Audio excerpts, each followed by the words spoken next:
सुनने में आ रहा है दोस्तों कि उत्तर प्रदेश के पंचायत का चुनाव अब ईवीएम से करवाने की तैयारी चल रही है। ईवीएम पर पहले से ही काफ़ी सारे सवाल खड़े हो रहे हैं। ईवीएम पर टेम्परिंग से संबंधित हो, चाहे ईवीएम को बदला जा सके। पर आप लोगों ने अगर ध्यान दिया होगा तो जब लोकसभा का चुनाव हुआ था 2024 में, अखिलेश यादव जी ने एक बात कही थी लोकसभा में। ईवीएम पे मुझे कल भी भरोसा नहीं था, आज भी नहीं भरोसा। मैं 80 के 80 सीट जीत जाऊं तब भी नहीं भरोसा।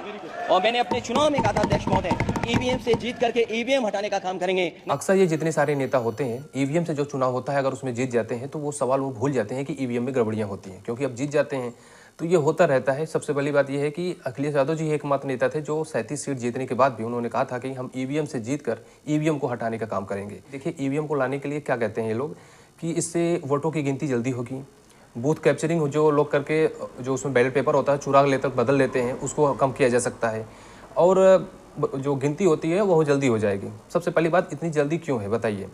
अभी राज्यों के विधानसभा के चुनाव होते हैं, एक एक महीने तक के ईवीएम तक पैक करके रखा जाता है और एक महीने बाद रिजल्ट आता है। इतना जल्दी तो नहीं होता है, बैलेट पेपर से भी इतना टाइम लगता है। पता नहीं क्यों ईवीएम पर ही लोग ध्यान देते हैं। ये जितने भी निर्वाचन आयोग हैं, चाहे केंद्र लेवल पर हो, ईवीएम पर काफ़ी लोगों, जनता का जो है वो काफ़ी उसका सवाल है ईवीएम पर, उसको शक है ईवीएम पर हमारा वोट सही जाता है या नहीं जाता है। तब उत्तर प्रदेश का जो पंचायत का चुनाव है जितनी बार हुआ है सभी बार बैलेट पेपर से हुआ है।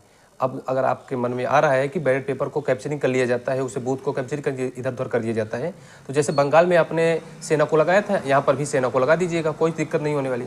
और यही बात अगर आप लोग ध्यान दें तो बच्चों का जो एग्ज़ाम होता है उसमें अगर बढ़िया से अगर ध्यान दें तो वो एग्ज़ाम भी बढ़िया से करवाया जा सकता है।